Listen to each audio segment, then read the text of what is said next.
আসসালামু আলাইকুম ওয়া রাহমাতুল্লাহ। আরবি আরাকান বাংলা নিউজে আপনাদের স্বাগতম। সঙ্গেই থাকছি আমি আয়েশা। আজ ২৬ এপ্রিল ২০২৫। এই সৈন্যরা উত্তর মংডুতে প্রবেশ করেছে। রোহিঙ্গা গ্রামবাসী নতুন করে আতঙ্কে। বৃহস্পতিবার ভোরে আরাকান আর্মির ১০০ জনেরও বেশি সশস্ত্র সদস্য উত্তর মংডুতে প্রবেশ করে, যা থু ও লার গ্রামের রোহিঙ্গা সম্প্রদায়ের মধ্যে ব্যাপক উদ্বেগের সৃষ্টি করে। স্থানীয় সূত্রগুলো নিশ্চিত করেছে যে আগমনের পরপরই কমান্ডাররা গ্রামের নেতাদের ডেকে পাঠান। যদিও কোনো আনুষ্ঠানিক বিবৃতি দেওয়া হয়নি। গ্রামবাসীদের বলা হয়েছে যে এলাকাটি সাফ করা হবে। অঞ্চলের একজন লোক বলল, গতবার তারা আমাদের সারা রাত ঠান্ডায় বাইরে থাকতে বাধ্য করেছিল যখন তারা প্রতিটি ঘরে ঢুকেছিল। এখন তারা ফিরে এসেছে। আমরা আশঙ্কা করছি এবার আরও নৃশংস হবে। মার্চের মাঝামাঝি সময়ের ঘটনার প্রতিধ্বনি, যখন আরাকান আর্মি বাহিনী মংডুর বেশ কয়েকটি রোহিঙ্গা সংখ্যাগরিষ্ঠ গ্রামে প্রবেশ করে এবং বাসিন্দাদের জোরপূর্বক তাদের বাড়ি থেকে বের করে দেয়। পরিবারগুলোকে কাছাকাছি মাঠে ঘুমাতে বাধ্য করা হয়। একই সাথে বাড়িঘর তল্লাশি, লুটপাট এবং কিছু ক্ষেত্রে লুটপাট করা হয়।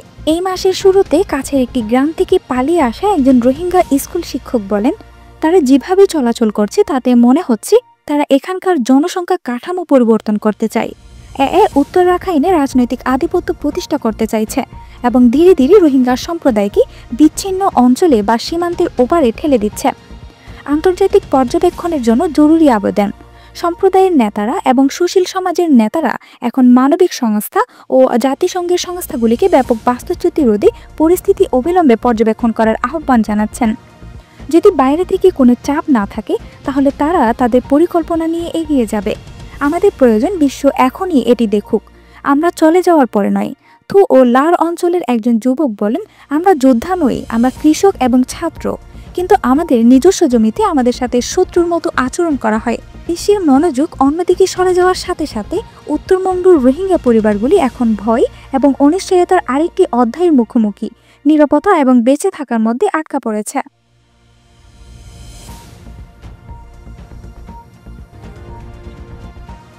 রোহিঙ্গা প্রত্যাবাসনে কাতারকে অগ্রণী ভূমিকা পালনের আহ্বান জানিয়েছেন অধ্যাপক মোহাম্মদ ইউনুস। কাতারে অনুষ্ঠিত এক বৈশ্বিক শীর্ষক সম্মেলনে নোবেল বিজয়ী এবং বাংলাদেশের তত্ত্বাবধায়ক সরকারের প্রধান উপদেষ্টা অধ্যাপক মোহাম্মদ ইউনুস চলমান রোহিঙ্গা সংকটের অবসানে সক্রিয় ভূমিকা নেওয়ার জন্য কাতারি নেতৃত্বের প্রতি আহ্বান জানিয়েছেন।